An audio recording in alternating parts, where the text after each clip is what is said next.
వినండి, ఒకసారి చదువుదాం చూడండి. రోమిలికి రాసిన పత్రిక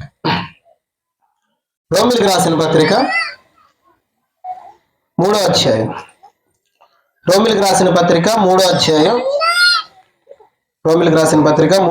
10వ వచనం చదువుతాం. ఇందును గురించి రాయబడినదేమనగా నీతిమంతుడు లేడు, ఒక్కడును లేడు, గ్రహించువాడు ఎవడును లేడు. ఒకసారి కళ్ళు మూసుకొని చిన్న ప్రార్థన చేసుకుందాం. ప్రార్థన చేసుకుని ప్రార్థన పూర్వకంగా వాక్యాలు విందాం. పరలోకమందున మా తండ్రి, దయ కలిగిన మా దేవ, అతి పవిత్రమైన ప్రశస్తమైన నామానికి వేలాది తండ్రి. దేవ తండ్రి, ఇప్పటి వరకు తండ్రి ఆరాధన విషయంలో తండ్రి మీరు నడిపించిన రీతిని బట్టి వందనాలు ప్రభు. సూటిగా స్పష్టంగా తండ్రి మాతో మాట్లాడండి తండ్రి. మా జీవితాలకు తండ్రి ఏ మాటలైతే అవసరమో ప్రభు తండ్రి ఆ మాటలు మీరు మాతో మాట్లాడండి తండ్రి. నిలబడిన నేను ప్రభు తండ్రి మాట్లాడటం వల్ల ప్రభు తండ్రి ఎలాంటి ఉపయోగం లేదు కానీ ప్రభు తండ్రి మీరే సూటిగా స్పష్టంగా మాట్లాడండి తండ్రి. మా జీవితాలను దర్శించండి అయ్యా తండ్రి. మా జీవితంలో తండ్రి ఒక గొప్ప మార్పును కలిగించి మనం వేడుకుంటూ ఈ చిన్న ప్రార్థన ప్రభును రక్షకుడైన యేసయ్య పేరిట అడిగి వేడుకుంటున్నాం. అవును, మంచిది. చదవబడిన మాటల ద్వారా దేవుడు మనతో మాట్లాడును గాక. దేవుని నామానికి మహిమ కలుగును గాక. దగ్గరకు ఒకసారి స్తోత్రాలు చెప్దామా? మంచిది, శ్రద్ధగా విందాం. ప్రతి ఒక్కరూ వినేటప్పుడు నా వైపు చూస్తూ వినండి. ఏం చేయాలి? నా వైపు చూస్తూ వినండి. మీ పక్కన ఎవ్వరూ లేరు అనుకోండి. కాసేపు వాక్యం అయ్యేంత వరకు మీ పక్కన ఎవ్వరూ లేరు, ఎదురుగా నేను మాత్రమే ఉన్నాను. దయచేసి నా వైపు చూస్తూ జాగ్రత్తగా వినండి. అక్కడ చదవబడిన మాటను ఒకసారి చూద్దాం. నీతిమంతుడు లేడు, ఒక్కడు కూడా లేడట, గ్రహించేవాడు ఎవడో లేడు. ఇప్పుడు బైబిల్ గ్రంథంలో రాయబడిన మాట ఏంటంటే నీతిమంతుడు లేడట. ఇప్పుడు వెంటనే మనకి ఈ మాట ఎవరైనా వింటుంటే కోపం వస్తుంది. అంటే మేము మంచోళ్ళం కాదా, నువ్వు ఎక్కడి నుంచో వచ్చి ఈ ఊర్లో ప్రార్థన పెట్టి మేము మంచోళ్ళం కాదు, మేము నీతిమంతులం కాదు అంటావా? ఇది నేను అంటున్న మాట కాదు. ఎవరంటున్నారు? సాక్షాత్తు దేవుడే బైబిల్ గ్రంథంలో రాయించిన మాట. నీతిమంతుడి భూమి మీద లేడట. ఇప్పుడు మేము మంచోళ్ళం కాదంటే డైరెక్ట్ గా దేవుడే చెప్తున్నాడు నువ్వు మంచోడు కాదని. అంటే నేను చాలా మంచి పనులు చేశాను కదండి, మంచోడు కాదా? నువ్వు ఎన్ని మంచి పనులు చేసినా నువ్వు మంచోడు కాదు. నీ మనసు ఏమైంది? పాడైపోయింది. నీ హృదయం పాడైపోయింది కనుక నువ్వు ఎంత చేసినా అది నీ స్వార్థానికి మాత్రమే ఆలోచిస్తావు. ఇప్పుడు నేను మంచి పనులు చేస్తున్నానండి. ఉదాహరణకి నేను ఒక 10 మందికి భోజనాలు పెట్టాలనుకున్నాను అనుకోండి, పేదవారికి. అది పెట్టేటప్పుడు సాధారణంగా ఈ మధ్యలో చాలా మంది ఏం చేస్తున్నారంటే చేసేది మంచి పని కానీ వీడియోలు తీసి ఫోటోలు తీసి ఫేస్బుక్లో పెడితే అందరి కింద కామెంట్ పెట్టాలి. పెట్టకపోతే వీడికి మనసు కుదురుండదు. ఎంత మంచి పని చేసావురా అని అంటే అప్పుడు అమ్మయ్య అనుకుంటాడు అన్నమాట. అర్థమవుతుందా? మన నీతి మన స్వార్థాన్ని ఆలోచిస్తారు. నేను గొప్పోడిని కనపరుచుకోవాలి, అదే పెద్ద పాపం. అర్థమవుతుందా? నీతిమంతుడు ఈ భూమి మీద లేడట. ఎంత వెతికినా నీతిమంతులు కనిపించరట. ఏ భేదం లేదు, అందరూ పాపం చేసిన వాళ్ళే. చిన్నని లేదు, పెద్దని లేదు, ముసలి వాళ్ళని లేదు, చదువుకున్నోళ్ళని లేదు, చదువు లేని వాళ్ళని లేదు, అందరూ పాపమే చేస్తున్నారట. ఇంత బుడ్డగాడు కూడా ఏం చేస్తాడు? వాడి నోటి నుంచి ఏం మాట్లాడుతున్నాడో అది తెలియట్లేదు. పెద్దవాళ్ళు ఏది మాట్లాడుతుంటే ఆ మాటలు వింటున్నాడు, ఆ మాటలు మాట్లాడేస్తున్నాడు. అర్థమవుతుందా? చిన్నప్పటి నుంచి మనం ప్రతిరోజు చేస్తుంది ఏంటంటే పాపం. మనమంతా ఎవరమంటే నిజాయితీగా ఒప్పుకోవాలి, మనమంతా ఎవరు? పాపులు. దయచేసి నా వైపు చూస్తూ వినండి. మనమంతా ఎవరమట? పాపులు. అందుకే దేవుడు చెప్తున్నాడు నీతిమంతులు లేడట, ఒక్కడు కూడా లేడట.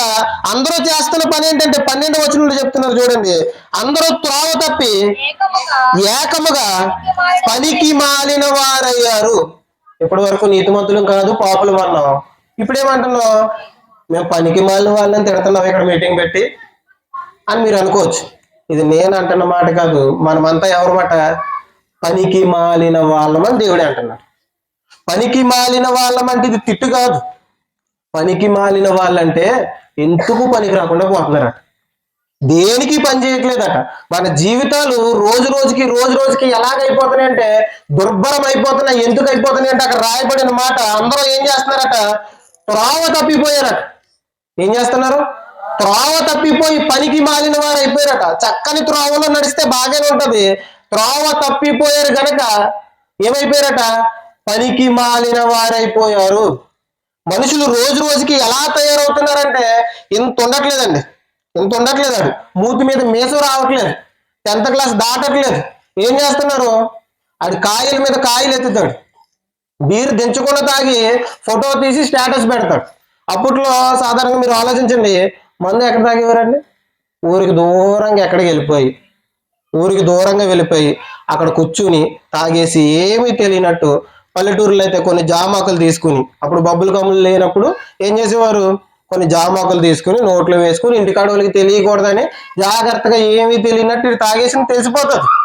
తాగినోడు ఏం చేస్తాడు, అటు ఇటు తోలుతుంటాడు. కానీ ఇతను ఏం చేస్తాడు, నేను తాగలేదు అంటాడు. చూస్తే ఏం కనపడిపోద్ది, ముఖం ముగ్గుపోయి ఉంటుంది, ఖచ్చితంగా అర్థమైపోతుంది, తాగినోడు తెలిసిపోతాడు. కానీ మనోడు ఏం చేస్తాడు, అవసరమైతే వాసన చూడు, ఏ వాసన వస్తుంది, జామాకుల వాసన వస్తుంది. అర్థమవుతుందా? అప్పట్లో ఇలా తాగేవారు, ఇంట్లో తెలియకూడదని సీక్రెట్ గా తాగేవారు. ఈ మధ్య ఏం చేస్తున్నారంటే లైవ్లు పెట్టి మరీ తాగుతున్నారు, స్టేటస్లు పెట్టుకుంటున్నారు. ఇంత ఉండట్లేదు అన్నాడు, ఇంత ఉండట్లేదు, స్టేటస్ పెడుతున్నాడు. దేనికోసం, ఈ రోజు మేము పార్టీ చేసుకున్నాం. ఎంతలా మారిపోయిందంటే సమాజం, ఇంటి దగ్గర భార్య ఉంటది, పిల్లలు ఉంటారు, ఇంట్లో తినడానికి తిండి ఉండదు, లేకపోతే ఇంట్లో ఖర్చులకు డబ్బులు ఉండవు. ఇవన్నీ తెలిసిన వాడు ఏం చేస్తాడు, మళ్ళీ తాగుతాడు. అర్థమవుతుందా? ఇవన్నీ తెలిసినా తాగుతాడు. ఇంట్లో సరిగ్గా పిల్లలకు ఆరోగ్యం బాగోలేదు, హాస్పిటల్ తీసుకెళ్ళాలి, ఎంత ఖర్చు అవుతుంది, లేకపోతే ఇంట్లో సరిగ్గా కూరగాయలు లేవు, ఇవన్నీ ఆలోచించడు. ఏం చేస్తాడు, వెళ్ళి ఈ డబ్బులన్నీ తీసుకెళ్ళి అక్కడ ఖర్చు పెడతాడు. తర్వాత పొద్దున్న వచ్చి ఇంటిని నేను పోషించలేకపోతున్నాను, హ్యాండిల్ చేయలేకపోతున్నాను అంటాడు. ఆ డబ్బులన్నీ ఎక్కడ తగలేసావు, అక్కడ తగలేస్తే ఈ కుటుంబాన్ని నువ్వు ఎలా రన్ చేస్తావు? అర్థమవుతుందా? మనుషులు రోజు రోజుకి ఎలాగైపోతున్నారంటే ఏమైపోతున్నారు చెప్పండి, పనికి మాలిన వారు అయిపోతున్నారట. ఇంకా మీకు అర్థం కావడానికి చెప్తాను, ఈ మధ్య 10th క్లాస్ దాటట్లేదు చాలా మంది ఆడపిల్లలు కావచ్చు, మగపిల్లలు కావచ్చు. ఆడపిల్లలు సాధారణంగా, డాడీ నేను ఆ పలానాన్ని ప్రేమించాను, ఆ గొట్టం ప్యాంట్ వేసుకుని తిరుగుతున్నాడు కదా, ఆ గొట్టం కొనే నేను ప్రేమించాను అని చెప్తున్నారు. ఎందుకు ప్రేమించేసావమ్మా, ఆ కుర్రోడు నీకు ఎందుకు నచ్చేసాడు, చక్కగా జాబ్ చేస్తున్నాడా, లేకపోతే మంచిగా ఉంటున్నాడా, మందిరంలో చక్కగా వాడబడుతున్నాడా? లేదు లేదు లేదు, ఆ కుర్రోడు వేసుకున్న ప్యాంట్ నాకు చాలా బాగా నచ్చేసింది, బాగా స్టైల్గా ఉంటున్నాడు, ఆ ప్యాంట్ బాగా చిరిగిపోయింది, అంత బాగా చిరిగిపోయిందంటే రేపొద్దున నా జీవితం కూడా ఏమైపోద్ది. అది ఇప్పుడు ఆడు ప్యాంట్ చూసి నీకు నచ్చేసాడు, ఆడు అంత స్టైల్ గా ఉంటున్నాడు, ఆడు ప్యాంట్ అలా చిరిగిపోయిందంటే ఇది ఎంత బాగా పని చేస్తాడు, లేకపోతే ఎంత బాగా నా జీవితాన్ని చక్కబెడేస్తాడు, ఎంత స్టైల్ గా ఉన్నాడు, ఎంత అందంగా ఉన్నాడు అని అనుకుంటున్నావు నువ్వు. ఆ ప్యాంట్ ఎలాగైతే చిరిగిపోతుంది నీ జీవితం రేపొద్దున్న అలాగే చిరిగిపోతుంది. అర్థమవుతుందా? చిన్న వయసులో చిన్న వయసులో ప్రేమలండి. ఇప్పుడు తల్లిదండ్రులు కష్టపడి పెంచుతారు, తల్లిదండ్రులు కష్టపడి నా పిల్లల్ని ఒక గొప్ప స్థాయిలో చూడాలి, జాగ్రత్తగా నా పిల్లల్ని ఒక గొప్ప స్థాయిలో చూడాలి, నా పిల్లల్ని ఒక స్థాయిలో నిలబెట్టాలి, చక్కగా చదివించి ఒక మంచి సంబంధం చూసి పెళ్లి చేయాలి, గ్రాండ్ గా పెళ్లి చేయాలని రూపాయి దాచి పెడుతుంటే మనం చేసే పనులు ఏంటి చెప్పండి? ఎవడో వచ్చాడంట గొట్టంగాడు, ఆ గొట్టంగాని చూసి ఆడు వెనకాల వెళ్ళిపోతామంట, ఆడు ఉప్మా కూడా కొనలేడు, ఒక ప్లేట్ ఉప్మా కూడా కొనలేడు. ఆడు ఎందుకు నీ వెనకాల తిరుగుతున్నాడు? చాలా సాధారణంగా అమ్మాయిలు ఇలాగ ఆలోచిస్తారండి. ఎక్కడున్న వాళ్ళు ఆలోచిస్తారు లేదో నాకు తెలియదు, కానీ చాలా మంది అమ్మాయిలు ఎలాగ ఆలోచిస్తారు, ఎప్పుడు నాతోనే ఉంటాడు, ఎప్పుడు నా వెనకాలే తిరుగుతాడు, ఎప్పుడు నాతోనే మాట్లాడతాడు, ఎలా ఉన్నావు, ఏం చేస్తున్నావు అని ఎప్పుడు నా వెనకాలే తిరుగుతున్నాడు అని అంటుంటారు ఆడపిల్లలు. నేనంటే చాలా ఇష్టం తెలుసా, నా వెనకాలే తిరుగుతున్నాడు నీ వెనకాలే తిరుగుతున్నాడు అంటే ఆడికి ఏ పని లేదని అర్థమవుతుందా? నీ వెనకాలే అస్తమానం తిరుగుతున్నాడు, ఎప్పుడు ఫోన్ చేసి ఏం చేస్తున్నావు అంటున్నాడంటే ఆడికి ఖాళీగా ఉన్నాడు, ఏ పని లేదు. రేపొద్దున్న నన్ను చేసుకుని కానీ వెళ్ళావు అనుకో, ఇంట్లో వాళ్ళని ఎదిరించి వాడిని చేసుకుని వెళ్తే ఇప్పుడు బాగానే ఉంటది, ఎలాగున్నావు బాగున్నావా అని నీ వెనకాల తిరుగుతాడు. రేపొద్దున పెళ్ళైన తర్వాత నీ వెనకాల తిరుగుతుంటే ఏమవుతుంది? ఆడికి కడుపు మారుతుంది, నీకు కడుపు మారుతుంది. అర్థమవుతుందా? ఇలా జీవితాలు, మనుషుల జీవితాలు ఏమైపోతున్నాయంటే దుర్భరం అయిపోతున్నాయి. రోజు రోజుకి మనుషులు పనికి మాలిన వారు అయిపోతున్నారు. ఏమైపోతున్నారు? పనికి మాలిన వాళ్ళు అయిపోతున్నారు. తాకరా, నా ఇష్టం, నేను తాగుతాను, నీ డబ్బులా, నువ్వు ఇస్తున్నావా? ఇప్పుడు తల్లిదండ్రులు ఒరే నాన్న తాకరా, అలా ఉండకరా, ఇలా ఉండకరా అంటే తల్లిదండ్రులు కూడా ఎదిరించి వాళ్ళని కొట్టే వాళ్ళు కూడా లేరా? ఎంతమంది ఉన్నారని చిన్న వయసుల్లో తాగుడికి బానిసలు అయిపోతున్నారు, సిగరెట్లకు బానిసలు అయిపోతున్నారు. రింగులు వదలాలట, సిగరెట్ పొగ రింగులు రావాలట. ఆ రింగులు వస్తే ఇటు పెద్ద తోపు. ఇప్పుడు మీకు సాధారణంగానండి, నేను ఎక్కడికైనా ప్రార్థనకి వెళ్ళి వచ్చేటప్పుడు మేము చూస్తుంటాం, వాళ్ళు చాలా మంది అప్పట్లో ఊరి చివరిలో తాగేవారు, ఇప్పుడు సెంటర్ లో వంతెన దగ్గర కూర్చుని లేకపోతే రోడ్ల మీద కూర్చుని అక్కడే పక్కన అలా కూర్చుని అలా తాగేస్తున్నారు. ఎంత ధైర్యమో చూడండి. ఇంటికాల్లో అడిగితే ఏం చెప్తారు? మేము తాగుతాం, మా ఇష్టం, మా జీవితం, మాకు ఇష్టం వచ్చేటట్టు మేము ఉంటాం, మా ఇష్టం వచ్చేటట్టు ఉంటాం. ఇప్పుడు నా ఇష్టం, నా జీవితం, నా ఇష్టం, నా ఇష్టం వచ్చేటట్లు నేను చేస్తాను అన్నాడంటే వాడు త్రోవ తప్పిపోయాడు. ఏమయ్యాడు? త్రోవ తప్పిపోయాడు. వాడు పనికి మాలిన వాడు అయిపోయాడు. వాడి జీవితాన్ని వాడే దుర్భరం చేసేసుకుంటాడు. ఇప్పుడు ఉదాహరణకు మీకు చెప్తున్నానండి, తాగడం వల్ల ఏమొస్తుంది? బలం వస్తుందా? కండలు తిరుగుతాయా? ఏమి రాదు. తాగడం వల్ల ఏమొస్తుందంటే అప్పటి వరకు స్టడీగా నడుస్తాడు, కొంచెం అటు ఇటు ఊగుతాడు. తాగిన తర్వాత అప్పటి వరకు చక్కగా బండి నడుపుతాడు, ఆ తర్వాత బండి అలా పక్కకి వెళ్తుంది. మీకు చాలా మంది చూసే ఉంటారండి, తాగేసి చాలా మంది పక్కనున్న డ్రైనేజీల్లో మురికి ఉంటాయి కదండి, బురదల్లో పడిపోయి ఆడు ఏదో స్విమ్మింగ్ పూల్లో స్నానం చేస్తున్నట్టు ఫీల్ అయిపోతుంటాడు. అర్థమవుతుందా? స్విమ్మింగ్ పూల్లో స్నానం చేసినట్టే. ఇప్పుడు ఆలోచించండి, మనిషి ఎంత దుర్భరంగా మారిపోయాడు. ఈ తాగుడు తాగే వాళ్ళండి, జాగ్రత్తగా వినండి, తాగుడు తాగే వాళ్ళని దేవుడు మాట అన్నాడండి. ఆ మాట ఏంటో చూద్దాం, చూడండి. సామెతల గ్రంథం 20వ అధ్యాయం. సామెతల గ్రంథం 20వ అధ్యాయం మొదటి వచనం చదువుతాం.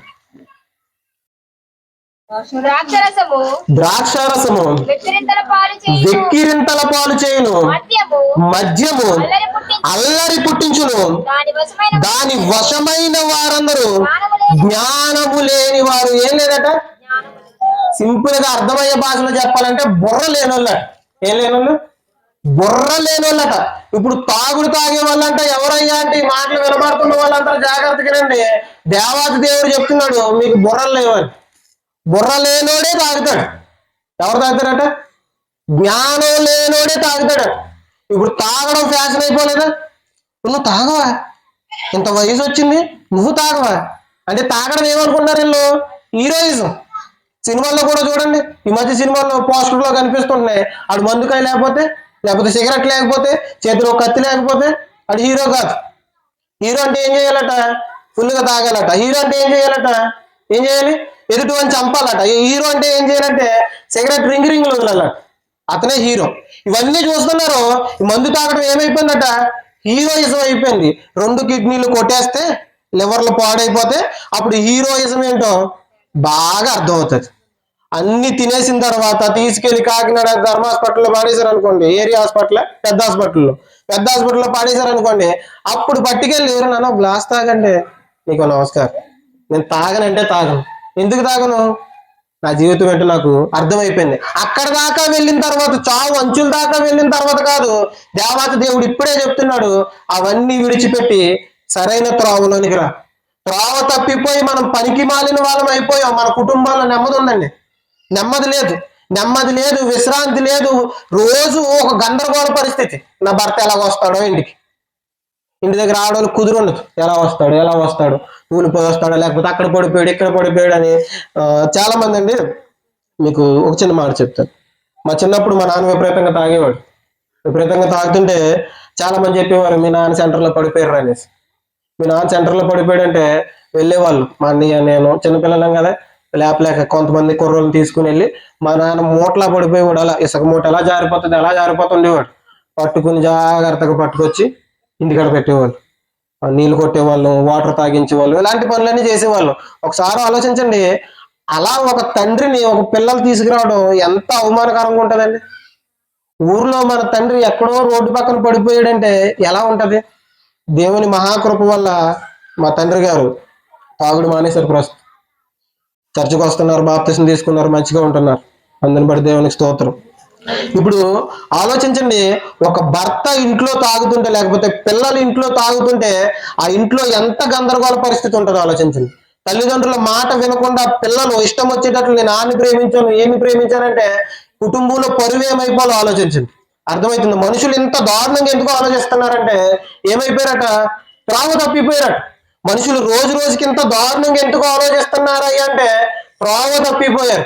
త్రోవ తప్పిపోయిన వారి లక్షణాలు, త్రోవ అంటే ఏంటో మీకు తర్వాత చెప్తాను. త్రోవ తప్పిపోయిన వారి లక్షణాలు ఎలా ఉంటాయో కింద రాయబడింది చూడండి. రోమిలికి రాసిన పత్రిక వచ్చేద్దాం చూడండి ఒకసారి. రోమిలికి రాసిన పత్రిక 10వ అధ్యాయం.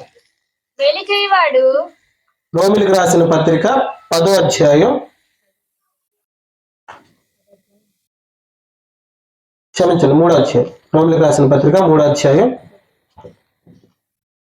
13వ వచనం చదువు.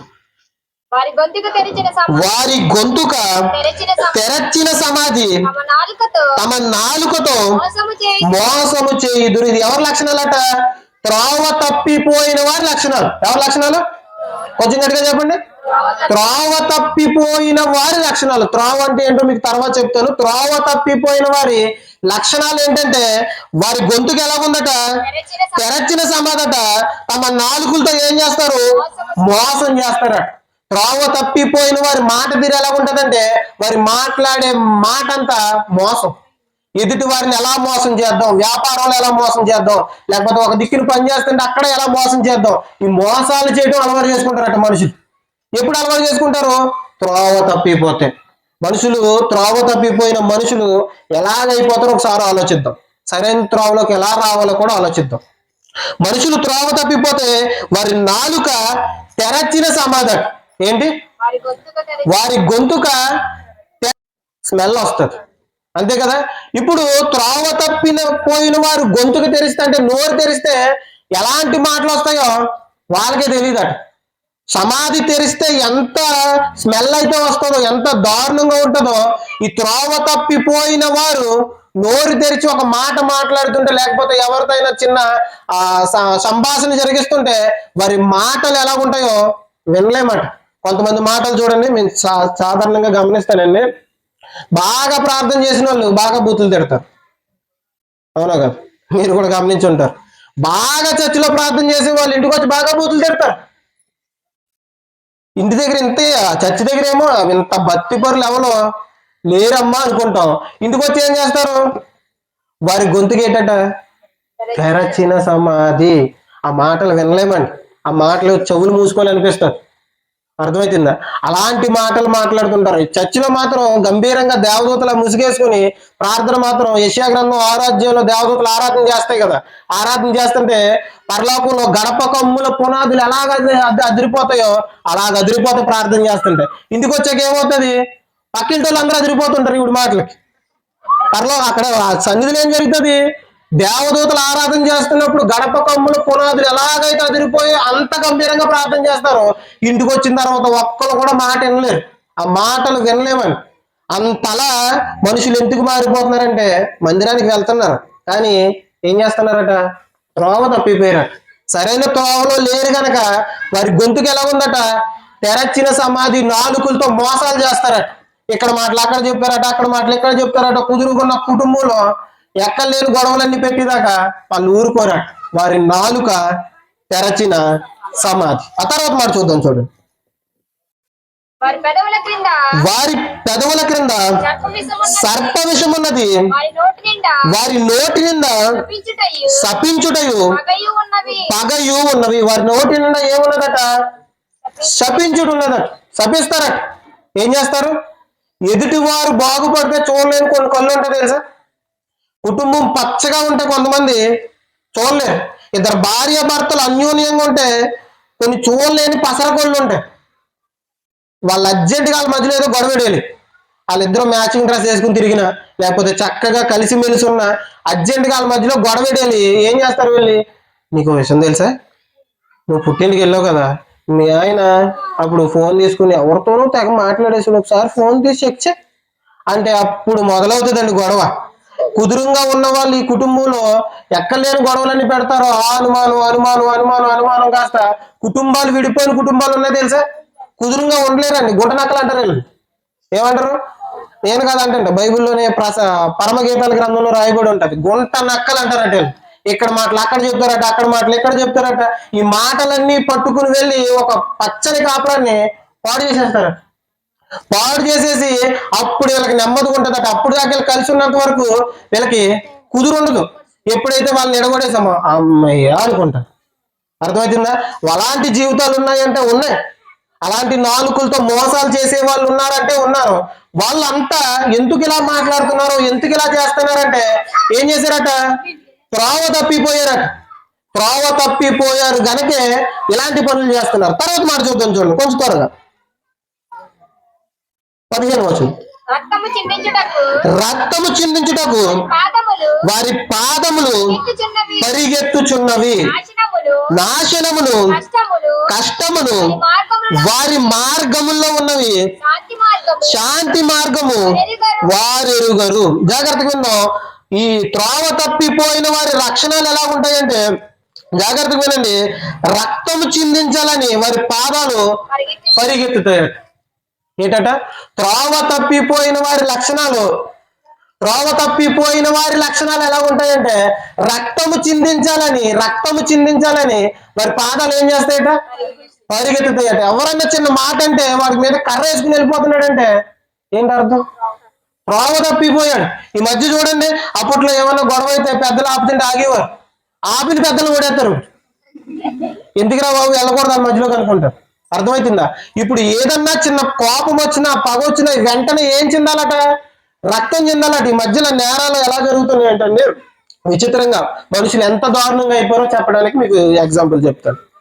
మనుషులు ఈ మధ్య మీరు న్యూస్ పేపర్లో చూస్తున్నారు లేదో కానీ, మర్డర్లు ఎలా చేస్తున్నారంటే చంపేస్తున్నారు. చంపిన వారు సాక్ష్యం తెలియకుండా ఉండాలని బాడీని ముక్కల కింద కట్ చేసి ఊరి చివర అక్కడో ముక్క, ఇక్కడో ముక్క, అక్కడో ముక్క, అక్కడో ముక్క పాడేస్తున్నారు. అర్థమవుతుందా? ఎందుకంట తెలియకూడదని. ఒక మనిషిని చంపడమే, రక్తం చిందించడమే, అది ఒక్కొక్కరికి రక్తం చూస్తే కళ్ళు తిరిగిపోతుంటాయి. అవునా కదా? రక్తం చూస్తుంటే కళ్ళు తిరిగిపోతుంటాయి. ఒక మనిషిని చంపేయడం, ఆ మనిషిని ముక్కల కింద కోసేయడం. మీకు చాలా రోజుల క్రితం ఢిల్లీలో అనుకుంటా ఒక అమ్మాయిని ప్రేమించాడు. ఒక అమ్మాయిని ప్రేమించి సెపరేట్ గా పెళ్లి చేసుకుందామని ఊరికి వెళ్ళిపోయారు. ఒక రూమ్ తీసుకున్నారు. అమ్మాయి ఎన్ని రోజులు అయిపోయినా పెళ్లి చేసుకుంటలేదండి. తను పెళ్లి చేసుకో అని చేసుకోవట్లేదట. వచ్చింది ఇంటికాడ ఉంటుంది, పెళ్లి చేసుకుంటలేదు. ఇతను పెళ్లి చేసుకొని ఒత్తిడి పెడతాంటే చంపేశాడు. చంపేసి ఢిల్లీలో అనుకుంటా ఒక్కొక్క ముక్క ఒక్కొక్క చోట ఊరి చివరిలో పడేశాడు. తలకాయ తీసి డీప్ ఫ్రిడ్జ్ లో పెట్టాడు. తలకాయ తీసి డీప్ ఫ్రిడ్జ్ లో పెట్టి ఒక్కొక్క ముక్క తీసుకెళ్లి ఊరి చివర పడేసి, అప్పుడే ఇంకొక అమ్మాయిని తీసుకుని వచ్చి అదే రూమ్ లో తప్పుడుగా సంబంధం పెట్టుకుంటున్నాడట. ఆ అమ్మాయిని చంపేశాడు. తలకాయ తీసి ఎక్కడ పెట్టాడట? డీప్ లో పెట్టేసి ఇప్పుడు వేరే అమ్మాయితో ఏం చేస్తున్నాడు?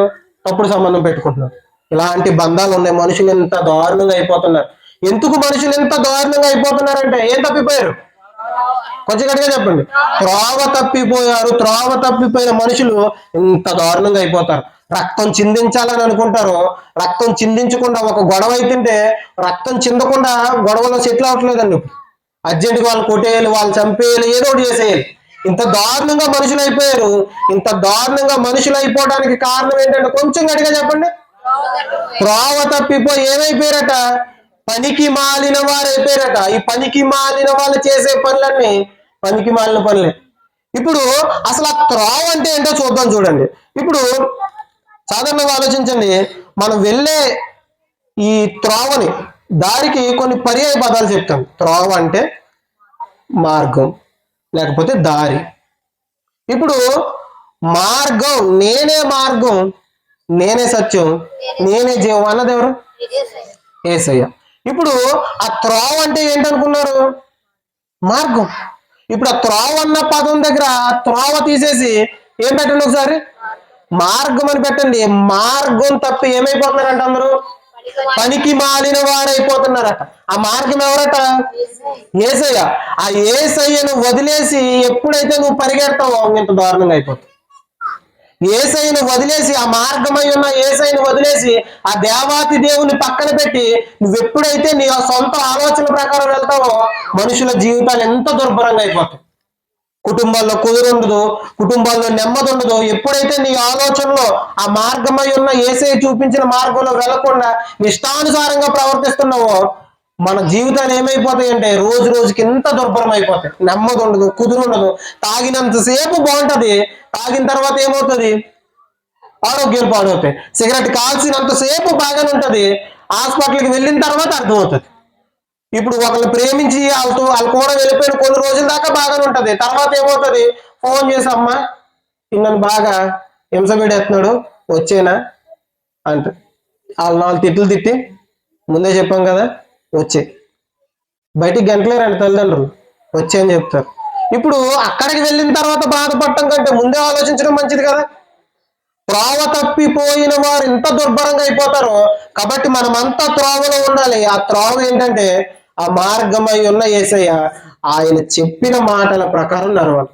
ఇప్పుడు మార్గంలోనికి రావటం అంటే మందిరాలకు వెళ్ళడం కాదు. మార్గంలోనికి రావటం అంటే చర్చికి వెళ్ళి ముసుకేసుకుని కూర్చోవడం కాదు. చర్చికి వెళ్ళి ఒక కానుకేసి ప్రార్థన చేసుకుని రావటం కాదు. మార్గంలో ఉండడం అంటే ఇప్పుడు సాధారణంగా బయట వాళ్ళు కనిపించవచ్చు, చర్చికి వెళ్ళిన వాళ్ళే కుదురున్నట్లేదు కదండి. చాలా మంది అంటుంటారండి, మీకు అర్థం కాదని చెప్తున్నాను. నేను బండి మీద వెళ్ళేటప్పుడు ఎవరైనా లిఫ్ట్ అడిగారు అనుకోండి, ఖచ్చితంగా వాళ్ళకి లిఫ్ట్ ఇచ్చి వాళ్ళని దింపే లోపు ఖచ్చితంగా వాళ్ళకి సువార్త చెప్పే దింపుతాను. ఇది నాకున్న అలవాటు. ఎవరైనా లిఫ్ట్ అడిగారు అనుకోండి, వాళ్ళ లిఫ్ట్ ఎక్కించుకుని దిగిపోయే లోపు వాళ్ళకి ఏదో రకంగా సువార్త ఒక 4 మాటలు చెప్పే దింపుతాను. ఇప్పుడు చాలా మంది అనే మాట ఏంటో తెలుసా, మాకు మందిరానికి రావాలనిపిస్తుంది, మేము చర్చికి వెళ్ళాలనుకుంటున్నాం. ఆ చర్చికి వెళ్ళే వాళ్ళని చూస్తుంటే చర్చికి వెళ్ళిన వాళ్ళే తిరగలేరు, మేమెందుకు చర్చికి వెళ్తాం? చర్చికి వెళ్ళిన వాళ్ళే కుదురలేరు, మేమెందుకు చర్చికి వెళ్ళటం? మాకు వాళ్ళని చూస్తుంటే చర్చికి వెళ్ళాలనిపించట్లేదు. ఏంటంటే వాళ్ళని చూస్తుంటే మాకు చర్చికి వెళ్ళాలనిపించట్లేదు అంటున్నారంటే, మనం కొంతమందిని దేవుని మందిరం వైపు ఆకర్షించలేకపోతున్నాం. మన బ్రతుకుల్ని చూసి కొంతమంది దేవుని దగ్గరికి రావట్లేదు. మన అడ్డుబండలుగా ఉండిపోయాం. మనల్ని చూస్తున్నారు, ఏసై దగ్గరికి వస్తే బతుకులు మారుతాయి అని ఇక్కడ ఎవరైనా నిలబడి చెప్పారు అనుకోండి, ఆవిడ నా చిన్నప్పటి నుంచి మందిరానికి వెళ్తుంది, ఆవిడ బతుకేం మారింది? ఏసై దగ్గరికి వస్తే పాపం చేయకుండా నిజాయితీగా బతకొచ్చు అని ఇక్కడ ఎవరైనా చెప్పారు అనుకోండి, మా ఇంటి పక్కన ఒక ఆవిడ ఉంది, లేకపోతే మా ఇంటి పక్కన ఒక ఆయన ఉన్నాడు, ఆయన బతుకు అస్సలా మారలేదు, ఆవిడ మాట తీరు మారలేదు, ఆవిడ పద్ధతి మారలేదు, ఏది మారలేదు, ఎందుకయ్యా మాకు ఇలాంటి మాటలు చెప్తారు అని అంటారు. అర్థమవుతుందా? యేసయ్య సువార్త ఇంత గంభీరంగా ఎక్కడ పడితే అక్కడ వాక్యాలు వినబడుతున్నా అనేక మంది మారకపోవడానికి కారణం ఎవరు చెప్పండి కొంచెం గట్టిగా. ఎవరు? మనమంతా అనేకులకి అడ్డుబండలుగా నిలబడిపోయామట. ఈ అడ్డుబండలుగా ఉన్న మనం ఎప్పుడైతే మారామో అనేకులు మందిరానికి వస్తారు. వాళ్ళ ఆవిడ మందిరానికి వెళ్ళిందండి, మందిరానికి వెళ్ళినప్పటి నుంచి మారినప్పటి నుంచి ఎంత చక్కగా మాట్లాడుతుంది. నోటి నుంచి ఒక బూతు మాట కూడా వినబడదు, లేకపోతే నోటి నుంచి ఒక తప్పుడు మాట కూడా రాదు, కొండాలు చెప్పదు, చక్కగా ప్రార్థన చేసుకుంటది, చక్కగా ఉంటదండి అని ఆ సాక్ష్యం పొందుకోవాలి. వెళ్ళిందండి, ఎందుకు వెళ్తుందో తెలియదండి, వెళ్తారు వస్తారు, ఇదే సాక్ష్యం పొందుకుంటున్నాం. అర్థమవుతుందా? ఎంతో మంది రావటానికి ఇష్టపడట్లేదు. కొంతమంది బడుద్దాయిలు ఏం చేస్తారంటే ఇదో వంక పట్టుకుంటారండి. అందరూ ఇదో వంక ఏంటంటే, మందిరానికి రండి అంటే మందిరానికి వచ్చిన వాళ్ళే బాగోలేదు, మేమేం రాము. కొంతమంది నిజాయితీగా చెప్తారు, కొంతమంది ఏం చేస్తారంటే ఇదొక వంక. ఏ వంక లేక నేను ముందు మానలేకపోతున్నాను, లేకపోతే సిగరెట్ మానలేకపోతున్నాను, అవి మానలేకపోతున్నాను అని చెప్పలేక ఏం చేస్తారు, చర్చికి వెళ్ళిన వాళ్ళ మీద నిందేస్తుంటారు. ఇప్పుడు ఆలోచించండి, ఒక హాస్పిటల్కి మనం వెళ్ళాం అనుకోండి, ముగించుకుందాం జాగ్రత్తగా వెళ్ళాలి. ఒక హాస్పిటల్కి మనం వెళ్ళాం అనుకోండి, హాస్పిటల్లో మనం ఒక్కలమే ఉంటామా, కొంతమంది పేషెంట్లు కూడా ఉంటారా? ఆ పక్కనోడికి అది ఏదో రోగం ఉంది, నేను హాస్పిటల్కి వెళ్ళాలంటే ముందు నువ్వు చచ్చిపోతావు, అవునా కదా? పలానోడికి ఈ రోగం ఉంది, ఆ రోగం ఉంది, ఈ రోగం ఉంది అని అందరి కోసం ఆలోచిస్తే నువ్వేమవుతావు? నువ్వు చచ్చిపోతావు. కాబట్టి నువ్వేం చేయాలి, నువ్వు ఆ డాక్టర్ ఎలా ఉన్నాడో చూసుకో, వెళ్ళు చక్కగా ట్రీట్మెంట్ చేయించుకో రా. ఈ పక్కనోడికి అది ఉంది, ఇది ఉంది, ఇవన్నీ ఆలోచించుకుంటే నీ ప్రాణం పోతుంది.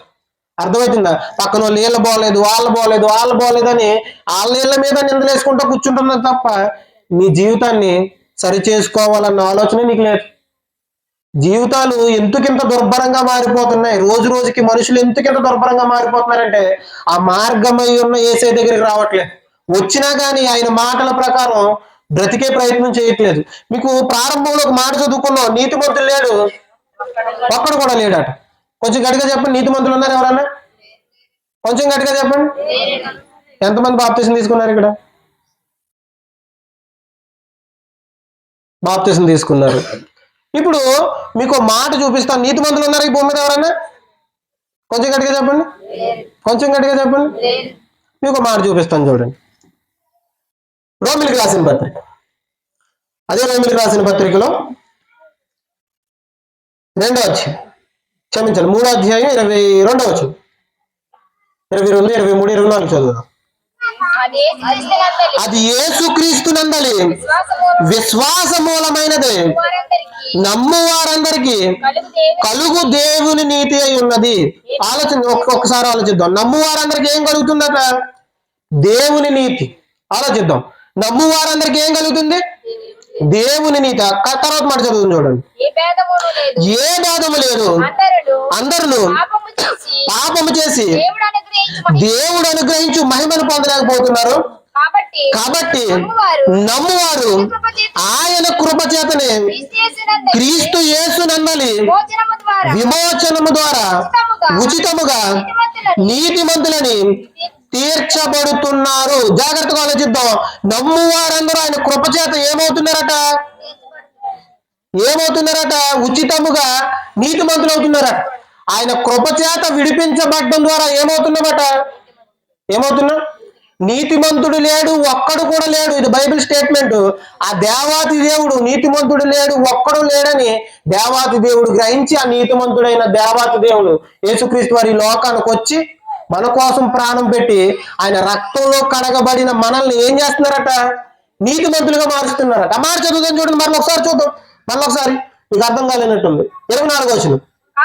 కాబట్టి నమ్మువారు ఆయన కృప చేతనే క్రీస్తు యేసునందలి విమోచనము ద్వారా ఉచితముగా నీతిమంతులని తీర్చబడుచున్నారు. ఉచితంగా ఏమవుతున్నమాట? మనం యేసుక్రీస్తు వారిని అంగీకరించిన వారంతా ఏమవుతున్నారట?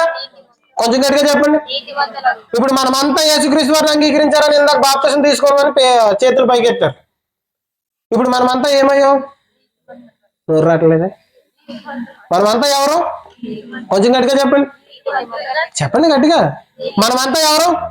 యేసుక్రీస్తునందు విడిపించబడ్డ వారంతా, ఆయన రక్తంలో కడగబడ్డ వారంతా నీతిమంతులు. ఆయన స్టాంప్ వేశాడు. ఆయన స్టాంప్ ఒక ముద్ర వేశాడు. నువ్వు ఇంకా పాపివి కాదు, నువ్వెవరవే? నువ్వు నీతిమంతుడివి. నీతిమంతుడు లేడు, ఒక్కడు లేడన్న ఆ స్టేట్మెంట్ బైబిల్లో ఉంది. ఆ స్టేట్మెంట్ ని కొట్టేయడానికి ఆ దేవాతి దేవుడే ఈ లోకానికి వచ్చి మన కోసం రక్తం చిందించి ఆ రక్తంలో కడగబడిన వారంతా ఏమవుతున్నారట?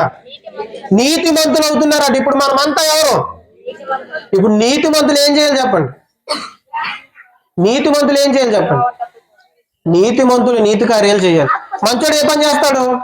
మంచి పనులు చేస్తాడు. చెడ్డోడు ఏం చేస్తాడు? మనకున్న పేరేమో దేవుడు ఏమని పిలుచుకున్నాడంటే మీరు నీతిమంతులు రా అని చెప్తున్నారు. మనం చేసే పనులు మాత్రం పాపిష్టి పనులు. మన పేరేమో నీతిమంతులు, ఆయన ఇచ్చిన యోగ్యత ఏమో నీతిమంతులు. మనమంతా నీతిమంతులు అండి. నీతిమంతులని మన పాపాలన్నీ తీసేసి మనం నీతిమంతులుగా నిలబడితే మనం చేసే పనులు ఏంటంటే మరలా పాపిష్టి పనులే చేస్తున్నాం. ఆ త్రోవ తప్పిపోయిన వారి పనులే చేస్తాం. త్రోవలోకి వచ్చానని చెప్పుకుంటున్నాం, కానీ ఆ త్రోవ తప్పిపోయిన వారు ఏ పనులు అయితే చేస్తారో అవే పనులు చేస్తాం. మనం నీతిమంతులను గమనించాలి. ఆయన రక్తంలో మనం కడగబడ్డాం. ఆయన రక్తం ద్వారా మనం ఉచితంగా నీతిమంతులు చేశారు. మనం ఏదో చేసి నీతిమంతులు అక్కర్లేదు. మనం ఏదో మంచి కార్యాలు చేసి నీతిమంతులు అవ్వలేదండి. నువ్వు మంచి పనులు చేస్తే ఎప్పటికీ నీతిమంతులు అవ్వలేదు. చాలా మందికి అనిపించేది ఏంటంటే నేను పాపం చేశాను కదా, ఈ పాపం పోవాలంటే ఏదో ఒక మంచి పని చేసేయాలి. నువ్వు పాపం చేసేసి మంచి పని చేసేసినంత మాత్రాన ఆ మంచి అయితే ఆపాదించబడుతుంది, కానీ ఆ పాపానికి ఉన్న ఆ తీవ్రత, ఆ శిక్ష మాత్రం పోదు. ఆ పాపానికి వచ్చే శిక్ష పోవాలంటే యేసుక్రీస్తు వారిని అంగీకరించాలి. ఇప్పుడు ఆయన మనల్ని ఆయన రక్తం ద్వారా ఏం చేశాడు? నీతిమంతులుగా మార్చాడు. ఇప్పుడు మనమంతా నీతిమంతులు. నీతిమంతులైన మనమంతా నీతిగా జీవించాలి. ఆ మార్గంలోకి వచ్చాం. ఆ త్రోవ తప్పిపోయిన స్థితిలో మనం ఉండకూడదండి. ఆ త్రోవలోకి వచ్చిన మనం ఆ త్రోవలోనే ఉండాలి. నీతిమంతులుగా మార్చబడిన మనం ఆ నీతిని నిలబెట్టుకునే వారిగా ఉండాలి. ఒక మంచి చట్టం ఒక తల్లి ఒక పిల్లోడికి వేసింది అనుకోండి, అది శుభ్రంగా మాపుకుని వచ్చేసాడు అనుకోండి, ఆ వెంటనే దగ్గర తీసుకుని ముద్దెట్టుకుంటారు వాళ్ళమ్మ. అంతేనా? ఏం చేస్తుంది?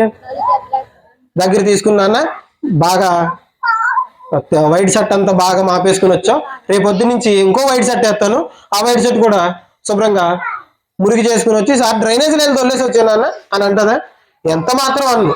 ఇప్పుడు ఆయన ఒక చక్కని జీవితం, ఒక పరిశుద్ధమైన జీవితం మనకి ఇచ్చాడు. ఆయన నమ్ముకున్నాం మనం. ఆలోచించండి. ఆయన్ని నమ్ముకున్న ఒకనొక రోజు ఆయనకి మాట ఇచ్చాం, బాప్తిసంలో మాట ఇచ్చాం. ఇప్పుడు ఏదైతే మాట ఇచ్చామో ఆ మాటకి వ్యతిరేకంగా చేస్తున్నాం. ప్రభా ఇప్పటి నుంచి తాగుడు మానేస్తాను ప్రభా, రక్షణ పొందుకున్నాను ప్రభా, నీ మందిరంలో నమ్మకంగా బతుకుతాను ప్రభా అని చెప్పాం. ఏదైతే చెప్పామో ఆ మాటను విడిచిపెట్టేసి మానేస్తాను ప్రభా అన్నది మరలా తెచ్చిపెట్టుకుంటున్నాం. ప్రభా ఇప్పటి వరకు బూతులు మాట్లాడాను ప్రభా, లేకపోతే ఇప్పటి వరకు సీరియల్ చూశాను ప్రభా, బాప్తిసం తీసుకున్నాను కదా ప్రభా, నన్ను నీతిమంతులుగా మార్చు, లేకపోతే నన్ను రక్షించు, ఇప్పటి నుంచి అన్ని మానేస్తానని చెప్పాం. ఆ రోజు చెప్పాం, మనమంతా చెప్పాం. చెప్పిన మాట మర్చిపోయాం. బాప్తిసం తీసుకున్న కొత్తలోనండి చాలా మందికి ఈ అనుభవం ఉందో లేదో కానీ, బాప్తిసం తీసుకున్న కొత్తలో కొంతమంది టీవీ రిమోట్ పట్టుకోవడానికి చెయ్యి గజ్జ గజ్జ గజ్జ గజ్జ వణికిపోతారు. మీకు వణికిందో లేదో నాకు తెలియదు. టీవీ రిమోట్ పట్టుకోవడానికి చెయ్యి గజగ తప్పేమో తప్పేమో తప్పేమో, నేను బాప్తిసం తీసుకున్నాను, తప్పు చేయకూడదు, చూడకూడదు చూడకూడదు చూడకూడదు అనిపిస్తుంది. కొన్ని రోజులకి కాళ్ళ మీద కాలు వేసుకుని చర్చికి టైం అయిపోతున్నా, పాస్టర్ గారు అక్కడ పాటలు పాడేస్తున్నా, ఆరాధన జరిగిపోతున్నా, ఛానల్ మీద ఛానల్ మారుస్తుంటాం. ఆరాధన అయిపోయిన తర్వాత వెళ్దాం, పాటలు అయిపోయిన తర్వాత వెళ్దాం, ఇంకా ప్రార్థన చేస్తున్నారు కదా, ప్రార్థన అయిపోయిన తర్వాత వెళ్దాం. ఇలాంటి లక్షణాలు మనకు వచ్చేస్తాయి. స్టార్టింగ్ లో ఏం చేసాం, రిమోట్ పట్టుకోవడం కూడా భయపడ్డాం. మీరు పడ్డారు లేదో నాకు తెలియదు. రిమోట్ పట్టుకోవడానికే మనం భయపడిపోయాం.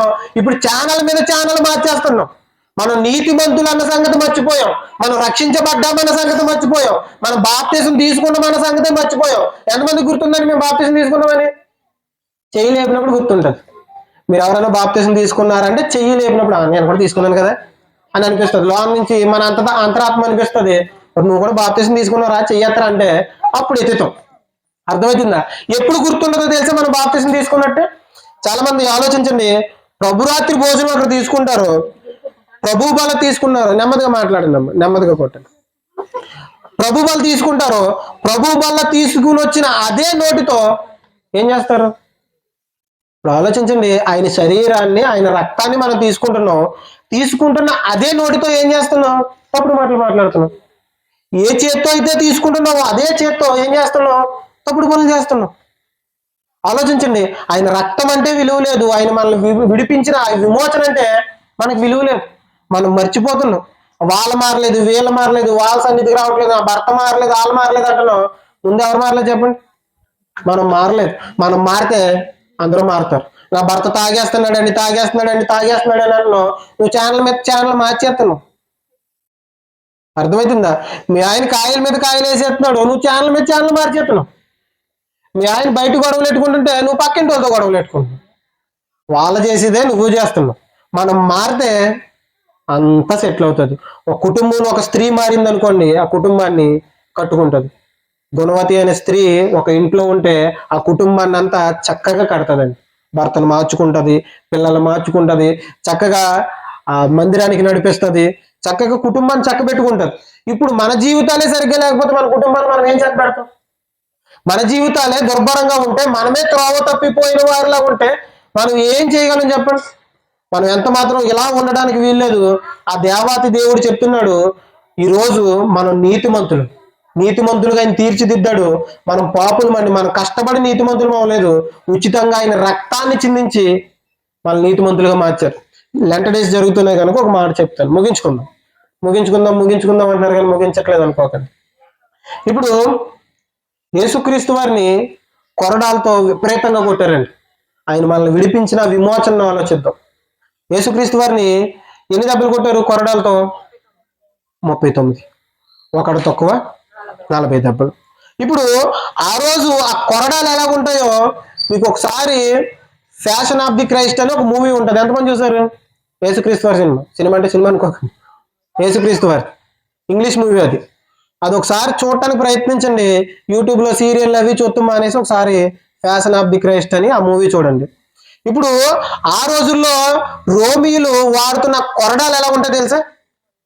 ఇప్పుడు ఆ కొరడాలకి చివర్లో జంతువుల ఎముకలు ఇలా కుక్కల్లా వంచి ఇలా కుక్కల్లా చేసి చివర్లో కడతారు. ఈ చివర్లో కడితే ఆ కొరడాలు తీసుకుని వీపు మీద వేస్తుంటే లాగేటప్పుడు సుమారుగా 40 గ్రాములు అనుకుంటా, 40 గ్రాములేనా, 100 గ్రాముల మాంసం ఊడొచ్చేస్తుంది. అచ్చు 100 గ్రాముల మాంసం ఊడొచ్చేస్తుంది. ఇప్పుడు 39 దెబ్బలు కొట్టారు, 40 అనుకోండి, 40 దెబ్బలు కొడితే ఎంత మాంసం ఊడొచ్చేసి ఉంటుంది ఆలోచన. సుమారుగా ఒక 4 కేజీలు 3 కేజీలన్నర మాంసం ఊడొచ్చేసిందండి. బతుకుండగా కొరడాలతో కొడుతుంటే కొన్ని కేజీల మాంసం శరీరం నుంచి ఊడిపోతే ఎలా ఉంటుంది ఆలోచించండి. ఇప్పుడు చిన్న దెబ్బ తగులుతుంటేనే, చిన్న ముళ్ళు గుచ్చుకుంటేనే మనం విలవిల్లాడిపోతున్నాం. యేసుక్రీస్తు వారికి తన చేతులకి మేకులు వేసేసారట. ఒకసారి జాగ్రత్తగా ఆలోచించండి. చేతులకు మేకులు వేసేసారని మనం ఈజీగా ఆలోచిస్తాం. చిన్న ముళ్ళు చేతిలో గుచ్చుకుంటే ఆ ముళ్ళు తీస్తున్నప్పుడు కొంతమంది ఏదో ఆపరేషన్ చేసినట్టు కేకలేస్తుంటారు, అవునా కదా? ఇప్పుడు చిన్న ముళ్ళు గుచ్చుకుంటేనే అంత విలవిల్లాడిపోతున్నాం మనం. ఇప్పుడు మేకులు ఈ పక్క నుంచి ఆ పక్కకి వేయాలంటే మొట్టమొదటిగా ఈ చర్మం తెగిపోవాలి, తర్వాత దాని కింద నరాలు ఉంటాయి, ఆ నరాలు తెగిపోవాలి, తర్వాత ఎముకలు ఉంటాయి, ఆ ఎముకలు విరిగిపోతే అప్పుడు మేకు ఈ పక్క నుంచి ఆ పక్క వెళ్తుంది. అంత విలవిల్లాడిపోయాడు ఆయన మన కోసం. అంత విలవిల్లాడిపోతే ఆయన శరీరంలో ప్రతి రక్తపు బొట్టు నేల కారిపోతే మనకు వచ్చింది ఈ రక్షణ. ఈ రక్షణ అంటే మనకు నిర్లక్ష్యం. ఆయన శరీరం నాగలితో దున్నబడినట్టు దున్నబడిపోయినట్టు, నాగలితో దున్నినట్టు దున్నేశారట ఆయన శరీరాన్ని. నాగలితో ఒక భూమి ఎలా దున్నితే ఎలా విడిపోతుందో అలా దున్నేశారట. అంత భయంకరంగా మన కోసం మరణించాడండి ఆయన. అంతటి త్యాగం చేశారు. ఆయన అంతలా విపరీతంగా కొట్టేసి ఆయనకి సుమారుగా 60-70 కేజీల సిలువ భుజాల మీద ఎత్తారట. ఇప్పుడు అంత విపరీతంగా కొట్టేసిన తర్వాత వెంటనే ఏమొస్తా చెప్పండి? ఒక చిన్న దెబ్బ తగిలితేనే సాయంత్రం మన చలిగారం వచ్చేస్తుంది. ఇప్పుడు అంత విపరీతంగా కొన్ని కేజీల మాంసం శరీరం చూడిపోయిన తర్వాత ఆయన శరీరానికి గోనె బట్ట చుట్టేసి సుమారుగా 60-70 కేజీల సిలువ భుజాల మీద ఎత్తి మోయమన్నారట. యెరూషలేము నుంచి గొల్గోతా కొండ అంటే కలవరి కొండ, ఆ గొల్గోతా కొండ వరకు సుమారుగా 5 కిలోమీటర్ల దూరం. ఎన్ని కిలోమీటర్లు? 5 కిలోమీటర్ల దూరం. ఇప్పుడు విపరీతంగా కొట్టేసి ముందు రోజు నుంచి ఫుడ్ పెట్టకుండా, సరిగ్గా దాహంకి ఇవ్వకుండా, ఇప్పుడు విపరీతంగా కొట్టేసి చలి జ్వరంతో ఉన్న ఆయన్ని భయంకరమైన బరువుని భుజాల మీద ఎత్తేసి 5 కిలోమీటర్ల ఎత్తైన ప్రాంతానికి నడవమంటున్నారట, కొండ ప్రాంతానికి. ఎలా ఉంటుందో ఆలోచించండి. ఆయన శరీరంలో ప్రతి రక్తపు బొట్టు నేల కాలిపోయింది మన కోసం.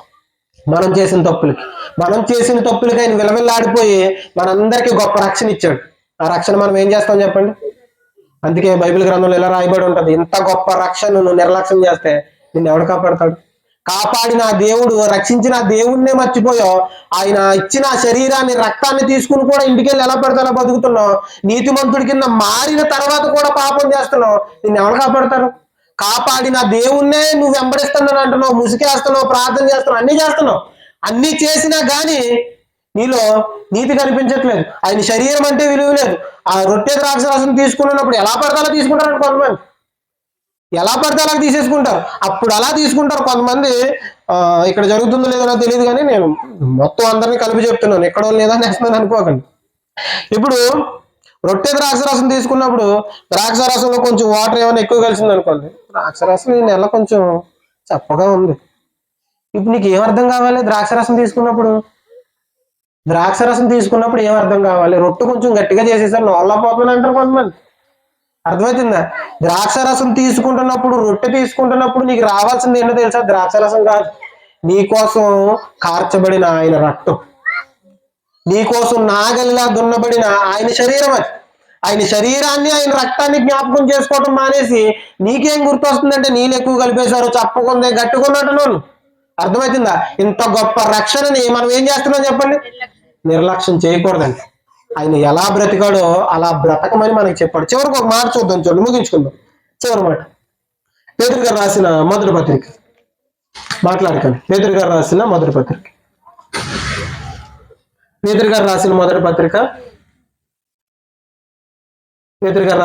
పత్రిక, 2వ అధ్యాయం 21వ వచనం. 2వ అధ్యాయం 21వ వచనం. క్రీస్తు కూడా మీ కొరకు బాధపడి మీరు తన అడుగు జాడల యందు నడుచుకొనున్నట్లు మీకు మాదిరి ఉంచిపోయాను. ఆయన ఏం చేశాడట? ఆయన మన కోసం బాధపడి మనకి ఏం ఉంచాడట? మాదిరి ఉంచిపోయాడట. ఆయన ఎలా బ్రతికాడో మనల్ని అలా బ్రతకమంటున్నాడు. ఇప్పుడు క్రైస్తవులుగా మారిన మనం, నీతిమంతులుగా మారిన మనం, ఆయన ఎలా బ్రతికాడో అలా బ్రతకాలి. అది సరైన త్రోవ. ఆ సరైన త్రోవలో ఉన్న వ్యక్తి నిత్య జీవానికి చేరుకుంటాడు. ఆయన ఎలా బ్రతికాడో అలా బ్రతకగలగలట. శత్రువుని ఆయన ఎలా క్షమించాడో అలా క్షమించాలట. ఈ భూమి మీద ఉన్నప్పుడు ఆయన నోటి నుంచి ఏ తప్పుడు మాట మాట్లాడలేదు, అలా ఉండాలట. ఆయన ఎలాగైతే బ్రతికాడో పాపాన్ని దూరంగా పెట్టి అలా బ్రతకగలిగితే ఆ మార్గంలో మనం ఉన్నట్టు. మందిరానికి వెళ్ళిపోయినంత మాత్రాన యేసుక్రీస్తు వారి మార్గంలో ఉన్నట్టు కాదు. మందిరానికి వెళ్ళిపోయి ప్రార్థన చేసినంత మాత్రాన యేసుక్రీస్తు వారి మార్గంలో ఉన్నట్టు కాదు. ఆయన మాదిరి ఉంచాడు. ఆ మాదిరి ప్రకారం బ్రతికితే అప్పుడు నువ్వు ఆయన మార్గంలో ఉన్నావు. ఇప్పుడు ఆయన మాదిరి ప్రకారం బ్రతకకపోతే, ఆయన చెప్పినట్టు బ్రతకకపోతే నువ్వు కూడా త్రోవ తప్పిన వాడివే, త్రోవ తప్పిన దానివే. ఆ త్రోవ తప్పిన వారు ఖచ్చితంగా నరకాగ్నికి జారిపోతారు. ఇప్పుడు యేసుక్రీస్తు వారిని అంగీకరించి రక్షణ పొందుకున్న తర్వాత కూడా మనం నరకానికి జారిపోతే, ఒక సామెత ఉంటది కదండి, అంత బతుకు ఏం చేశాడట, ఇండియన్ కాలు చచ్చిపోయాడట. అంత బతికాడట, ఇండియన్ కాలు చచ్చిపోయాడట. అలా ఉంటది. మందిరానికి వెళ్తున్నాం, చిన్నప్పటి నుంచి మా భక్తి చేస్తున్నాం, ఇన్ని సంవత్సరాల నుంచి, 10 సంవత్సరాల నుంచి, 20 సంవత్సరాల నుంచి మేము మందిరానికి వెళ్తానని చెప్పుకుంటున్నాం. మన జీవితాలే నరకానికి పోయే జీవితాలు అయితే మన భర్తను ఎప్పుడు మార్చుకుంటాం? మన పిల్లల్ని ఎప్పుడు మార్చుకుంటాం? మన చుట్టూ ఉన్న కుటుంబాలను ఎప్పుడు మారుస్తాం? ఎంతసేపు ప్రతి ఆదివారం ప్రభువాన్ని క్షమించు, ప్రతి వారం క్షమించడమే. ఈ వారం ప్రార్థన చేస్తాం, ప్రభు ఏదో పొరపాటు అయిపోయింది ప్రభు, తప్పు చేశాను ప్రభు అని. మరలా వచ్చే వారం అదే ప్రార్థన, తర్వాత కూడా అదే ప్రార్థన. 31st నైట్ చాలా మంది మాట్లాడుతుంటారు, ప్రభు ఇప్పటి వరకు ఏదో చేశాను కానీ ఈసారి నుంచి ఈ సంవత్సరం ఎరగ తీసేస్తాను ప్రభు, నీకోసం చాలా గొప్పగా బతికేస్తాను, ఈ సంవత్సరం ముందు మానేస్తాను, లేకపోతే ఈ సంవత్సరం సీరియల్ చూస్తాను కదా సీరియల్ మానేస్తాను, ఇలా మాట్లాడుతుంటాం. కానీ 2 రోజులు మర్చిపోతామండి మాట.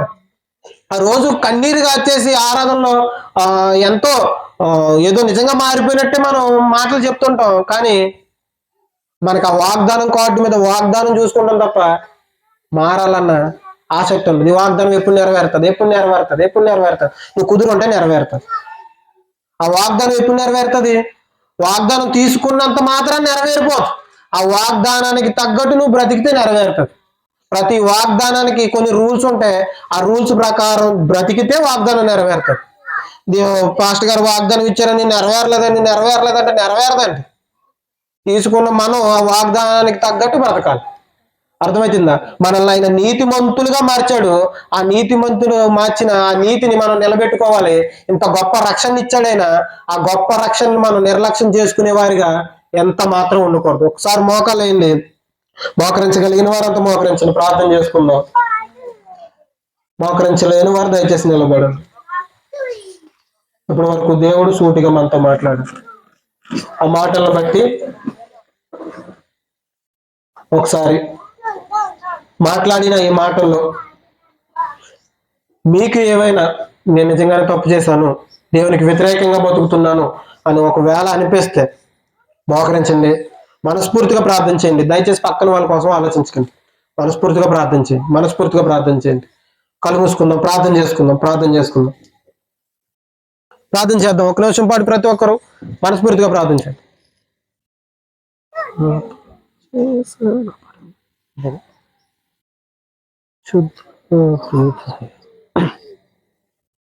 ప్రార్థన చేద్దామండి. ప్రతి ఒక్కరు హృదయపూర్వకంగా ప్రార్థన చేద్దాం. ఆ దేవత దేవుడు మనతో సూటిగా మాట్లాడాడు. మనమంతా నీతిమంతులుగా మార్చాడండి. ఇంత గొప్ప రక్షణని ఇచ్చాడు. ఆ త్రోవ తప్పిపోయిన వారిలా మనం ఎంత మాత్రం ఉండటానికి వీల్లేదు. రక్షింపబడిన మనమే ఇంకా మన జీవితాలు ఇలాగుంటాయి. మన కుటుంబాన్ని మనం ఎప్పుడు మార్చుకుంటాం? మన జీవితాల్లోనే సరైన భక్తి జీవితం లేకపోతే మన భర్తని, లేకపోతే మన పిల్లల్ని ఎప్పుడు మార్చుకుంటాం? వాళ్ళు మారలేదు, వీళ్ళ మారలేదు అని చెప్తాం, కానీ మందిరానికి వెళ్ళిన మనం మారలేదు. ఆలోచిద్దాం, ప్రార్థన చేద్దాం.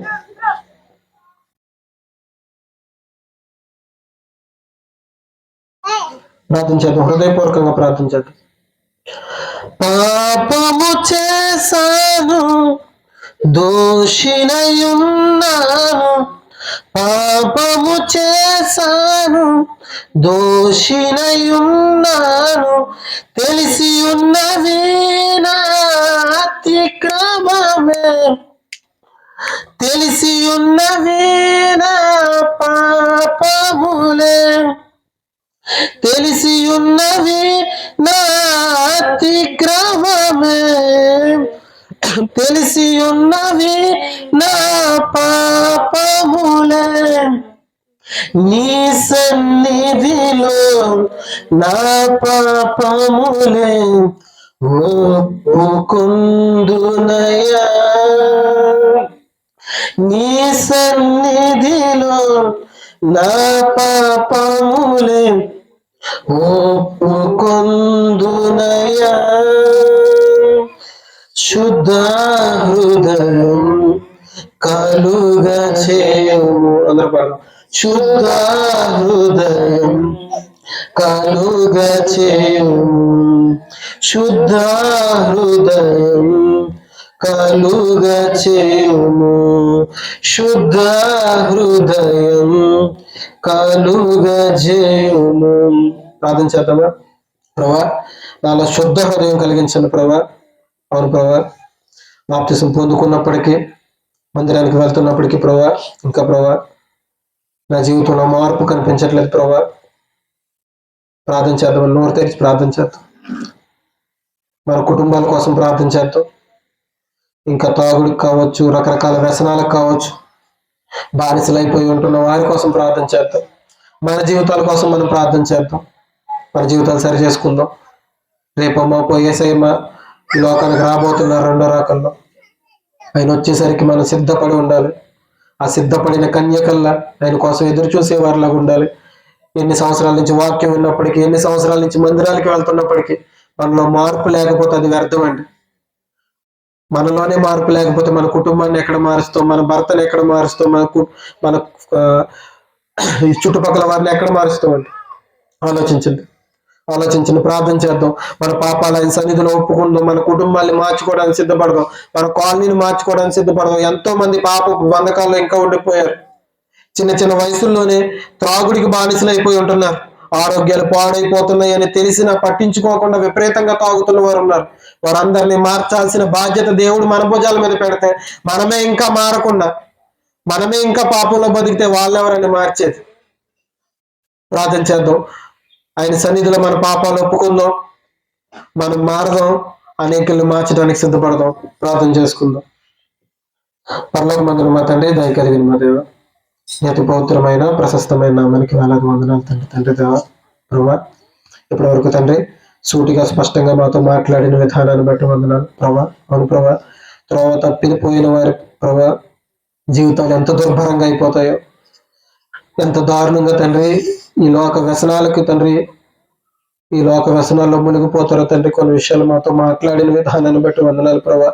తండ్రి ఎంతో మంది ప్రభా చిన్న చిన్న వయసుల్లోనే ప్రభా తండ్రి తాగుడికి బానిసలై ఆరోగ్యాలు పాడు చేసుకుంటున్న వారు ఉన్నారు ప్రభా. తండ్రి రకరకాల వ్యసనాలతో ప్రభా, కుటుంబంలో తల్లిదండ్రుల మాట వినకుండా ప్రభా తండ్రి వ్యసనాలకు లోనైపోయి అందమైన జీవితాన్ని పాడు చేసుకుంటున్న వారు ఉన్నారు ప్రభా. తండ్రి ఈ మాటల ద్వారా వారి హృదయాన్ని తాకండి అయ్యా. తండ్రి వరకు వారిలో గొప్ప మార్పును కలిగించండి. ఈ లోకం మాత్రమే శాశ్వతం కాదని చిన్ని చిన్ని సంతోషాల కోసం తండ్రి ఆ నిత్య జీవాన్ని విడిచిపెట్టే వారికి ఎంత మాత్రం ఉండకుండా తండ్రి ఈ లోకం తర్వాత ఇంకో లోకం ఉందని, ఆ లోకంలోనికి వెళ్ళాలని, ఈ చిన్ని జీవితమే శాశ్వతం కాదని ఈ చిన్ని చిన్ని సంతోషాల కోసం తండ్రి వెంపర్లానే తండ్రి ఆ జీవితాన్ని తండ్రి తీసివేయండి ప్రభావ. తండ్రి చక్కని మారు మనసు ప్రతి ఒక్కరిలో కలిగించండి. బాప్తిసం పొందుకున్న వారిగా, రక్షణ తీసుకుంటున్న వారిగా ప్రభావ తండ్రి మేమే తండ్రి మా జీవితాలు సరిలేకపోతే తండ్రి వారికి ఎలా చెప్పగలం ప్రభావ. తండ్రి మా అందరి జీవితాలు మార్చండి అయ్యా. తండ్రి నీ సన్నిధిలో తండ్రి మా ప్రతి పాపాన్ని ఒప్పుకుని సరి చేసుకుని తండ్రి చక్కని జీవితాలు మాకు దయచేయండి, కృపలో భద్రపరచండి తండ్రి. ఈ ఊర్లో తండ్రి ఒక చక్కని ఉజ్జీవాన్ని తండ్రి రగిలింపచేయండి ప్రభావ. తండ్రి ఇక్కడ సేవ చేస్తున్న తండ్రి సేవకులను జ్ఞాపకం చేసుకోండి ప్రభావ. ప్రశాంత్ అయ్య గారు ప్రభావ తండ్రి వారి సంఘాన్ని జ్ఞాపకం చేసుకోండి తండ్రి. ఆ సంఘంలో ప్రభావ సేవకుని కోల్పోయి తండ్రి ఒంటరిగా సేవ చేస్తున్న ప్రభావ సేవకురాలు జ్ఞాపకం చేసుకోండి. తండ్రి ఆ సంఘం ద్వారా తండ్రి ఈ ప్రాంతంలో తండ్రి నూతన ఉద్యమాన్ని తండ్రి రగిలించండి ప్రభావ. తండ్రి ఎంతమంది అయితే తండ్రి ఇంకా మారలేదు అయ్యా, ఇంకా ఎంతమంది అయితే పాపానికి లోనైపోయారు, తండ్రి వారంతా మారు మనసు పొందుకుని తండ్రి ఇక్కడ ఏవైతే మందిరాలు ఉన్నాయో తండ్రి ఆ మందిరాలకు వెళ్ళి నిన్ను ఆరాధించడానికి స్తుతించడానికి తండ్రి తండ్రి సిద్ధపడే తండ్రి చక్కని హృదయాలు ప్రతి ఒక్కరికి దయచండి. ఈ ఊర్లో ఎవరెవరైతే సేవ చేస్తున్నారు ప్రభావ ప్రతి సేవకుని జ్ఞాపకం చేసుకొని ప్రభావ తండ్రి మీ ఆత్మాభిషేకంతో సేవకుని నింపండి తండ్రి. ప్రతి ఒక్కరి తండ్రి మారు మనసు పొందుకుని మందిరాలకి వెళ్తూ తండ్రి నీ చక్కని మార్గంలో తండ్రి త్రోవ తప్పిపోయిన వారికి ఎంత మాత్రం ఉండక ప్రభావ తండ్రి సరైన త్రోవలో నడిచే నీవే మార్గం అని నీవే సత్యమని నీవే జీవమని నీ ద్వారా తప్ప ఆ నిత్య రాజ్యానికి ఎవ్వరూ వెళ్ళలేమని తండ్రి తెలుసుకుని ప్రభావ తండ్రి నీ త్రోవలో నీ మార్గంలో నడిచే తండ్రి కృపను ప్రతి ఒక్కరికి దయచేయండి ప్రభావ తండ్రి. ప్రతి ఒక్కరి జీవితాన్ని ముట్టండి, స్వస్థపరచండి. ఎవరైతే తండ్రి ఈ ప్రాంతంలో తండ్రి రోగులుగా ఉన్నారో ప్రభావ తండ్రి ప్రతి ఒక్కరిని స్వస్థపరచండి అయ్యా తండ్రి. ఏ కుటుంబంలో అయితే తండ్రి బలహీనతలతో ఉన్నారో ప్రభావ ఏ కుటుంబంలో అయితే తండ్రి నెమ్మది లేదో ప్రభావ తండ్రి అలాంటి నెమ్మది లేని కుటుంబాలకి తండ్రి నెమ్మది కలుగునుగా కానీ ప్రార్థన చేస్తున్నాం ప్రభావ తండ్రి. బానిసలుగా ఉండిపోయిన ప్రతి ఒక్కరు తండ్రి ఆ బానిసత్వం నుంచి విడిపించబడునుగా కానీ ప్రార్థన చేస్తున్నాం ప్రభావ. యేసు రక్తంలో ప్రతి ఒక్కరు కడగబడునుగా కానీ ప్రార్థన చేస్తున్నాం ప్రభావ. ప్రతి ఒక్కరిలో ఈ మాటలు తండ్రి ఫలింపజేయండి ప్రభావ. కృపలో భద్రపరచండి. ప్రతి విషయంలో మీ తోడు మీ ఆదరణ దయచేయమని తండ్రి ఈ మాటలు ఫలింపజేయమని వేడుకుంటూ మీ సహాయాన్ని అర్థిస్తూ ప్రభు ఇచ్చిన ప్రార్థన మా ప్రభును రక్షకుడు యేసే పెట్టి అడిగి వేడుకుంటున్నాం పరమ తండ్రి. ఆమేన్. అందరికి వందనాలండి.